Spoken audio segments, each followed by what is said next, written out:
اللہ تبارک و تعالیٰ نے اسلام کو جب کامیابیاں اور کامرانیاں عطا کیں اور نبی پاک صلی اللہ تعالیٰ علیہ وسلم کے دین کو اللہ نے غلبہ عطا کیا تو 9 ذی الحج میں حج فرض کیا گیا۔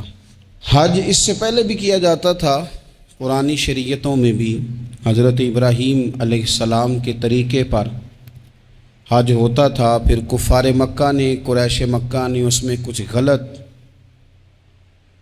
رسومات شامل کر دیں، کپڑے اتار کر معاذ اللہ کعبے کا طواف کرنا، قربانیوں کا گوشت خانہ کعبہ کی دیواروں سے ملنا، اور بھی کئی بیہودہ رسومات اس پاکیزہ اور خوبصورت عمل کا حصہ بنا دی گئیں۔ پھر 9 ذی الحج کو حج فرض ہوا۔ نبی پاک صلی اللہ تعالیٰ علیہ وسلم نے حضرت ابو بکر صدیق کو امیر حج بنا کے رخصت فرمایا۔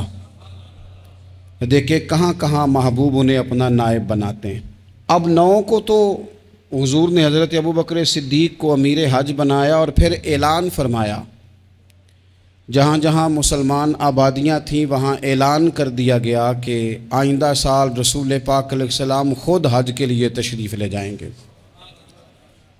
اب ایک بڑی تعداد مسلمانوں کی جمع ہونے لگی۔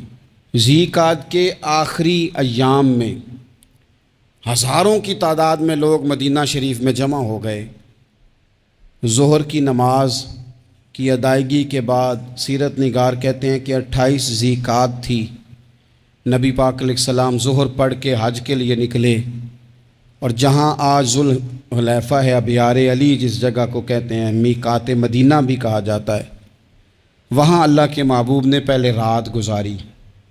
وہیں پہ نبی پاک صلی اللہ تعالیٰ علیہ وسلم نے احرام باندھا، حضور تشریف لے گئے۔ یہ حج قران تھا۔ نبی پاک صلی اللہ تعالیٰ علیہ وآلہ وسلم کے ساتھ اس طرح لوگ امڑ کے آئے، جہاں جہاں سے لوگ تھے مسلمان وہ سارے جمع ہوئے حضور کے ساتھ اللہ کی بارگاہ میں حاضر ہونے کے لیے۔ 1,40,000 صحابہ، یہ ایک ہی دفعہ صحابہ کا اتنا بڑا مجمع جمع ہوا ہے، ایک ہی دفعہ۔ اور حضور علیہ السلام کی خواہش تھی کہ یہ سارے لوگ وہاں پہنچیں۔ محبوب کریم علیہ السلام 4 ذی الحج کو حضور علیہ السلام نے طواف کیا، صفا مروہ کیا، احرام نہیں کھولا، قربانیاں ساتھ تھیں، چونکہ یہ حج قران تھا۔ اللہ کے رسول صلی اللہ تعالیٰ علیہ وآلہ وسلم نے پھر 8 ذی الحج کو ظہر کی نماز جا کے منا کے میدان میں ادا کی۔ 9 ذی الحج کو مسجد نمرہ کے پاس کوہ صبیر پر جب سورج کی کرنیں چمکیں، قربان جائیں کیا نظارہ ہوگا۔ لبیک لبیک کی صدا آ رہی ہے، دے کون رہے ہیں؟ مدینے والے محبوب صلی اللہ علیہ وسلم۔ حضور اس لشکر حسن کو لے کر، اس نور بھرے قافلے کو لے کے، یہ کون ہیں جو حضور کے ساتھ سارے نکلے ہیں؟ یہ کون ہیں سارے؟ یہ وہ فیروز بخت سعادت مند لوگ ہیں کہ ان میں سے جس نے ایک دفعہ بھی ایمان کی حالت میں حضور کو دیکھا اور پھر خاتمہ بالخیر بالایمان کے ساتھ دنیا سے رخصت ہوئے، یہ وہ لوگ ہیں کہ ولی اگر 60 سال بھی سارا دن روزہ رکھے، ساری رات نفل پڑھے، ہر برائی سے بچے، لیکن پھر بھی کسی صحابی کے قدموں کی خاک تک کو نہیں پہنچ سکتا۔ اور صحابی زیارت سے بنتا ہے، ولی عبادت سے بنتے ہیں۔ نبی پاک صلی اللہ تعالیٰ علیہ وسلم کے وہ سارے صحابہ کون ہیں؟ الصحابہ النجوم، یہ حضور کی چاروں جانب یہ چمک رہے ہیں، انہیں خود میرے نبی پاک نے ستارے فرمایا ہے۔ ایک سمت علی، ایک سمت عمر، صدیق ادھر، عثمان ادھر۔ ان جگمگ جگمگ تاروں میں بھلا مہتاب کا عالم کیا ہوگا؟ اور ہر کوئی فدا ہے بن دیکھے تو پھر دیدار کا عالم کیا ہوگا؟ تو نبی پاک صلی اللہ علیہ وسلم نے یہ وہ موقع تھا، 9 ذی الحج میدان عرفات، حضور صلی اللہ علیہ وسلم نے ظہر کی نماز ادا فرمائی، اور پھر کچھ توقف کے بعد حضور کے لیے اونٹنی پر کجاوا سجایا گیا۔ حضور اپنی کسوا نامی اونٹنی پر سوار ہوئے، میرے محبوب نے خطبہ دینے کا ارادہ فرمایا۔ رب کریم نے ارشاد فرمایا الیوم اکملت لکم دینکم، آج میں نے تمہارے لیے تمہارا دین مکمل کر دیا ہے، مکمل ہو گیا دین، اس کے بعد کوئی اور دین نہیں آئے گا۔ اس آیت نے بتا دیا کہ حضور آخری نبی ہیں، دین مکمل ہو گیا، اب کسی اور پیغمبر کی، رسول کی، دین کی، کتاب کی ضرورت باقی۔ آج میں نے تمہارے لیے تمہارا دین مکمل کر دیا۔ اور کیا خوبصورت لفظ ہیں، قرآن پاک میں فرمایا وَأَتْمَمْتُ عَلَيْكُمْ نِعْمَتِي، اور آج میں نے تم پر اپنی نعمتیں تمام کر دی ہیں، نعمتیں مکمل کر دی۔ وَرَضِيتُ لَكُمُ الْإِسْلَامَ دِينًا، اور اللہ فرماتے ہیں میں نے تمہارے لیے دین اسلام کو پسند کیا ہے، یہ میری رضا ہے، یہ دین اسلام تمہارے لیے پسند کیا ہے۔ کوئی بندہ ساری زندگی مخلوق کی خدمت کرے، ساری زندگی رستوں سے کانٹے اٹھائے، ساری زندگی خیر کا کام کرے، کسی کو تکلیف نہ دے، لیکن اگر مسلمان نہیں نا، اگر کلمہ نہیں نہ پڑھتا تو اس کی ساری عمر کی خیر بھی کسی کام کی نہیں۔ اس لیے کہ رب فرماتا ہے جڑ دین اسلام ہے، جڑ ہوگی تو پھر شاخیں قبول کی جائیں گی نا، تو اگر جڑ ہی سرے سے نہیں ہے تو خیر کرنے کا معنی۔ کچھ لوگ کفار کی، مشرکین کی تعریف کرتے ہیں کہ جناب بلے بلے اتنے ویلفیئر کام ہو رہے ہیں، تو یاد رکھو سب سے ضروری جڑ ہے۔ قرآن پاک میں رب تعالیٰ نے منافقین، مشرکین اور کفار کے اعمال کی بنیاد اس طرح کی بتائی ہے کہ جس طرح پتھر پر تھوڑی گرد پڑ جائے، ذرا ہوا کا جھونکا ہے یا بارش آئے تو پتھر صاف کا صاف ہو جاتا ہے۔ ان کے اعمال اس طرح کے ہیں۔ اس خیر کا کیا مطلب کہ جس خیر میں ایمان ہی شامل نہیں؟ جب تک بندہ مومن نہ ہو اس کا کوئی عمل بھی اللہ کی بارگاہ میں قابل قبول نہیں ہوتا۔ یہ آیت نازل ہو گئی، فرمایا دین مکمل ہو گیا۔ او میرے بھائیو، خدا را سوچو، کوئی شے مکمل نہیں دنیا میں، کوئی شے بھی۔ کروڑوں کا مکان بنا لو پھر بھی کوئی نہ کوئی نقص نکل ہی آتا ہے۔ کوئی دنیا میں شے مکمل ہے ہی نہیں۔ اگر کوئی شے مکمل ہے تو وہ مدینے والے رسول کا دین مکمل ہے۔ مکمل، جب ہم کہتے ہیں نا مکمل دین، تو لوگ سمجھتے ہیں تو شاید سادی سی بات ہے۔ یہ وہ والی بات ہے جو دنیا میں کہیں نہیں پائی جاتی۔ جب یہ آیت نازل ہوئی تھی نا تو بخاری میں موجود ہے، ایک بہت بڑا یہودیوں کا عالم حضرت عمر فاروق رضی اللہ تعالیٰ عنہ سے کہنے لگا یہ جو تم پر آیت نازل ہوئی ہے نا کہ دین مکمل ہو گیا، یہ اگر ہم پر نازل ہوتی نا تو جس دن یہ آیت نازل ہوئی ہوتی ہم نے ہر سال اسی دن کو عید بنا لینا تھا کہ دین مکمل ہو گیا۔ الیوم اکملت لکم دینکم، دین مکمل ہو گیا، ہم تو عید بنا لیتے۔ تو حضرت عمر کہنے لگے ہم پر بھی بڑا فضل ہے، جس دن آیت نازل ہوئی تھی عرفہ کا دن بھی تھا اور جمعے کا دن بھی تھا، ایک نہیں دو عیدیں تھیں مسلمانوں کی، دو عیدیں تھیں مسلمانوں کی، دو۔ عزیز بھائی، دین مکمل اللہ نے دیا۔ اور حضرت عبداللہ ابن عباس رضی اللہ تعالیٰ عنہ نے تو ایک مقام پہ اس کا ذکر بھی کر دیا، جب ان سے کسی یہودی نے کہا نا یہ آیت ہمیں ملتی تو ہم عید مناتے، تو فرمایا تم ایک مناتے نا، ہماری دو تھیں اس دن۔ جمعہ بھی تو مسلمانوں کی عید کا دن ہے نا۔ بہت سارے لوگ ہیں بیچارے جو کہتے ہیں اسلام میں عیدیں صرف دو ہیں، اور وہ بھی صرف پریشانی انہیں عید میلاد النبی والے دن ہوتی ہے، اس کے آگے پیچھے نہیں ہوتی۔ حالانکہ نبی پاک علیہ السلام نے کہا ہر جمعہ بھی عید ہے، خود حضور نے فرمایا، لیکن وہ اڑ جاتے ہیں کہ نہیں عیدیں صرف دو ہی ہیں۔ بھائی آپ یہ کہہ سکتے ہیں کہ اسلام کی معروف عیدیں دو ہیں، اپنے معنی اور مفہوم کے لحاظ سے جس کو یوم عید کہا جائے وہ عیدیں دو ہیں۔ تو نبی پاک صلی اللہ تعالیٰ علیہ وسلم نے میدان عرفات میں خطبہ دیا۔ یہ جو واعظ و نصیحت ہے نا، خطبہ، تقریر، یہ دنیا کر رہی ہے، کرتی رہے گی، کرتی چلی آئے گی، اور اس کو میرے نبی پاک علیہ السلام نے پسند فرمایا۔ خیر کی بات کرنے والے کو حضور نے دعا دی۔ محبوب فرمانے لگے اللہ جو میری حدیثیں یاد کر کے آگے پہنچائے اس کے چہرے کو تر و تازہ رکھنا۔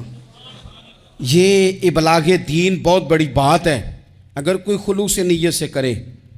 لیکن کائنات ارضی میں وہ جو حضور کا خطبہ حجۃ الوداع ہے، وہ دستور ہے، وہ منشور ہے۔ انسانی حقوق پر اس سے بڑا چارٹر نہ پہلے کبھی تھا نہ قیامت تک دوبارہ بن سکتا ہے۔ اس کو خطبہ حجۃ الوداع کیوں کہتے ہیں؟ ایک تو مطلب یہ کہ حضور نے یہی آخری آج کیا، اور دوسری بات یہ تھی کہ اس خطبے کے تھوڑے ہی عرصے بعد میرے نبی پاک نے وصال ظاہری فرمایا، اور اس خطبے کو رسول پاک صلی اللہ تعالیٰ علیہ وسلم نے شروع کہاں سے فرمایا؟ یہ خطبہ دیکھیں شروع کہاں سے ہو رہا ہے۔ انسان دنیا میں ملتا بھی ہے، جدا بھی ہوتا ہے، یہ جو جدائی کا وقت ہوتا ہے نا، جدائی کا، شاید بڑی سوچ سمجھ کے کہا تھا حضرت میاں صاحب نے، بڑی غور کر کے انہوں نے کہا تھا کہ دریا کنڈے روخ نہ لائیے، جو آوے رڑ جاوے۔ آپ میدان میں درخت لگاتے ہیں تو کبھی پھل گرتا ہے تو زمین پہ گرتا ہے، اٹھا لیتے ہیں، اگر دریا کے کنارے ہو تو وہ تو دریا میں گرے گا اور رڑ جائے گا، چلا گیا، بہہ گیا۔ فرمانے لگے دریا کنڈے روخ نہ لائیے، جو آوے رڑ جاوے، تے پردیسی نال نہ یاری لائیے، او دا جدوں دل کرے ٹر جاوے، وہ تو چلا جاتا ہے۔ یہ خطبہ شروع کہاں سے ہو رہا ہے؟ یعنی ابھی آغاز کلام ہے، بات آگے آئے گی، آغاز کلام ہے۔ میں کہہ چکا ہوں ولی شاید عبادت کر کے بنے، تقوی اختیار کر کے بنے، ولی اللہ کی حرام کردہ ہر شے سے اجتناب کر کے بنے، وہ جس میں شبہ ہے اس سے بھی بچے تو پھر ولی بنے۔ لیکن صحابی تو حضور کی زیارت سے بنتا ہے نا، نبی پاک کی زیارت سے بنتا ہے، اور صحابہ تو وہ صحابہ تھے جن کی ہر صبح عید ہوتی تھی، خدا کا قرب حاصل تھا، نبی کی دید ہوتی تھی۔ وہ تو اس طرح کا ماحول تھا کہ نبی پاک نے فرمایا حضرت ابو ہریرہ سے یہیں بیٹھے رہتے ہو، تھوڑا ذرا کبھی کوئی کام بھی کر لیا کرو، وقفے سے ملنے سے محبت بھی بڑھتی ہے۔ تو حضرت ابو ہریرہ اٹھے اور ستون کے پیچھے سے ہو کے واپس آ گئے، فرمایا آ گئے ہو؟ عرض کی حضور دل ہی نہیں لگتا تو جائیں کہاں؟ وہ جو حضور سے آ کے کہتے تھے نا یا رسول اللہ صلی اللہ علیہ وسلم، حضرت صوبان بن مالک، حضور نے فرمایا پریشان دکھائی دیتے ہو، کہا یا رسول اللہ ایک بات پریشان کرتی ہے۔ کہا وہ کیا؟ عرض کی حضور دل بے چین ہوتا ہے تو زیارت کو آ جاتا ہوں، آج ایک عجیب خیال آیا ہے، عجیب خیال آیا ہے، اور اس نے عجیب رنگ طبیعت میں بھر دیا ہے۔ فرمایا تمہیں کیا خیال آیا؟ عرض کی یا رسول اللہ صلی اللہ علیہ وسلم آج خیال آیا ہے کہ صوبان ہے، تو حضور کا غلام ہے، جنت تو حضور کے صدقے ملے گی، لیکن یہ ہے کہ حضور تو ہوں گے نا نبیوں کے ساتھ، تجھے ملے گی پر ملے گی تو غلاموں کے محلے میں نا۔ تو دل میں خیال آیا کہ وہاں زیارت بھی ہوگی کہ نہیں؟ او جنت میرے کس کاری جتھے یار نظر نہ آوے، زیارت بھی ہوگی کہ نہیں؟ حضور کی بارگاہ میں جب حضرت صوبان نے عرض کی تو رب کریم نے فرمایا محبوب جو تیری اور تیرے رب کی اطاعت کرے نا، اولئک انعم اللہ علیہم من النبیین والصدیقین والشہداء والصالحین، فرمایا ان کو اللہ نبیوں کے، صدیقین کے، شہداء اور صالحین کے ساتھ ہی جنت میں اکٹھا فرمائے گا، وہ اکٹھے رہے۔ تو جن کو تو جنت میں بھی حضور کی زیارت کے بغیر چین نہیں تھا، ان کو حضور نے خطبہ حجۃ الوداع شروع کرتے وقت پہلا جملہ پتہ کیا کہا؟ حضور اونٹنی پہ ہیں، احرام باندھا ہوا ہے، 1,40,000 کم و بیش غلام سامنے کھڑے، عرفات کا میدان۔ محبوب فرمانے لگے پہلا جملہ، جو درد والے تھے وہ تڑپ گئے، یہ سارے درد والے تھے لیکن کچھ زیادہ مزاج شناس تھے۔ محبوب نے پہلا جملہ کہا، حضور فرمانے لگے لوگو جس طرح آج اکٹھے ہوئے ہیں شاید اس کے بعد دوبارہ ہم اکٹھے نہ ہوں۔ پہلا اعلان ہی کر دیا کہ یہ تمہارے ساتھ جو آج خطبہ ہے نا، اس میں اشارہ دے دیا کہ دوبارہ نہیں جمع ہوگے، اگلا حج نہیں کرنا، بس ختم ہوئی بات، یہ آخری پہلی بات ہی حضور نے یہ بیان کی۔ اب وہ اتنے دل نرم ہو گئے حضور کی بات سن کے، آنکھوں میں آنسو اس طرح آ گئے، طبیعت کا ملان اتنا بڑھ گیا کہ ہر ایک کا دل کشکول بن گیا، ہر طرف سے آہیں اور سسکیاں ہیں کہ حضور کے وہ جملے یوں صحابہ لے رہے تھے جب آپ سے کوئی کہہ دے کہ بھائی یہ وقت بس آخری ملاقات کا ہے، تو پھر انہوں نے وہ تو حضور کی ہر بات ہی توجہ سے سنتے تھے، پر یہاں جو انداز بن گیا وہ انوکھا بن گیا۔ فرمایا شاید دوبارہ ملاقات نہ ہو۔ پھر میرے کریم محبوب صلی اللہ تعالیٰ علیہ وسلم نے فرمایا جس طرح تمہارے لیے یہ شہر حرمت والا ہے، مکہ حرمت والا ہے نا، ایک نیکی کرو تو مکے میں